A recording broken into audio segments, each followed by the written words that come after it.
So, tell us how the movie introduces us to Ratchet and Clank, and for those fans that have already been out there, what can they look forward to? The movie is a fantastic retelling of their a reimagining of their of how Ratchet and Clank first met.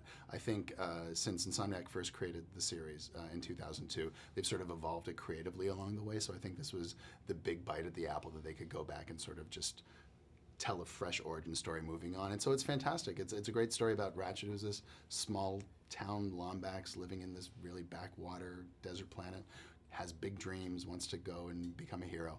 And all of a sudden just fate flies through the sky one night whenever Clank's ship is crashing, and together the two of them figure out how to save the universe from there.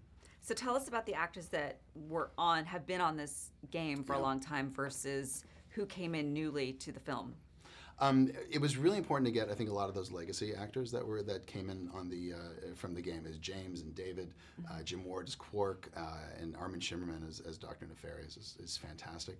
And so the best part about that is that the characters already kind of exist. So it's not like it's a matter of going out and trying to find some big name celebrity to somehow interpret this. It's the characters are who the characters are, and so it's been a fantastic journey of just figuring out how to get them on the big screen and carry those characters between the mediums, because it just means that Ratchet lives wherever you see him. He's either in the game or he's in a movie, in a TV series, whatever it's going to be. Yeah, if you had to revoice those voices from the game to the film, do you think that would have irritated a lot of fans? I think it definitely would have irritated a lot of fans. And then beyond that, to me, it would be unnecessary work because they already work so well. And really, one of my biggest mantras with directing the film was, if it ain't broke, we're not going to fix it. And there's a lot of things that were working that just work great because, for instance, the way the game looks, all of the creature box development art, it's perfect. Why would I ever have the gall to say that I could do it better? And so really a lot of it was just figuring out how to get a lot of those things on screen that have already been created, including those voices. To me,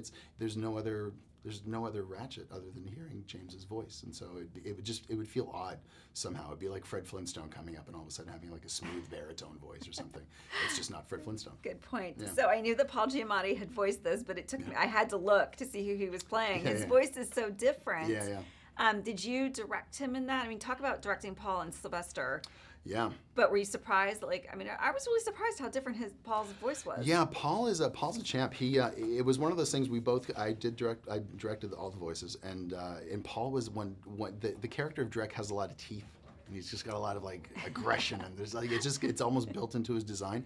And so Paul just crafted this great delivery that really just took that and then pushed it to the next level. That's one of the great things beyond with all these new characters is kind of how these people take these new characters and do their own spin on them. Sly, because he said I can call him Sly. He had this great way because we had this incredibly tough character with Victor, and he's obviously no stranger to playing a hard, really tough character. But I think the thing that Sly brought to the table was that he knew how to do a twist on it so that it was fresh. I think it's one of those things where he has the confidence because he's played that heavy so much in his career that now I think it's to him, how can I do it interestingly? And even with Victor, it was a lot of fun. He would oftentimes deliver a line differently than I would have ever expected. And would you call it a little campy? Yeah, it was sort of, and he actually he compared it to sort of the character slowly losing his mind as the movie goes on, and which is great because Victor's whole drive is to get Clank and to sort of it's a personal vendetta at this point, and every time this cute little robot character just keeps getting away from him, and I think it's one of those things that kind of eats away at his character, and so he had a lot of fun with it. That was a fun day. I'm going to guess that you played this game. Yes. And then how did that affect you directing the film? It just gave me one of the feelings that I wanted to go after. I think it's video games, comic books, they're really, they're active experiences. You control how fast you turn the page. You control where your character goes in the game. You figure out in a comic book how long you're going to look at a panel. And so it's taking that feeling and that reality that you create in your head and then figuring out how to translate that in the very passive medium that's film, where I get to tell you how long we're lingering on these things. And so it was great to sort of, there's an energy to video games, especially there's an energy to console games where you run and jump and shoot and capture and do those type of things. It's not Call of Duty, it's not Grand Theft Auto.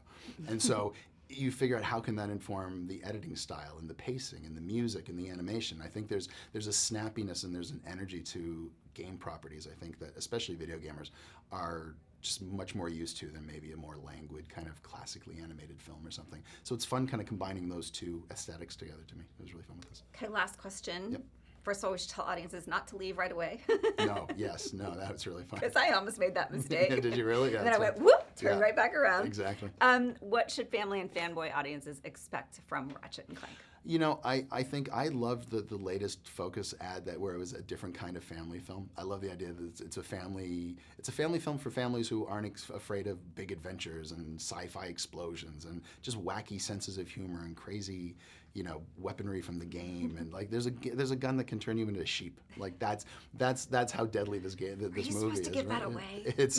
It's all over the place. Someone else already gave it away, and so I think fans should expect something that is a cinematic adaptation of something that they've grown to love, and people who don't know it, you don't even need to know a single thing about Ratchet to enjoy it. I love taking really obscure characters and obscure situations, and you find the humanity in it. And this is just a story about a dreamer who just sort of has a wrong dream and eventually finds what the right dream's supposed to be. You know?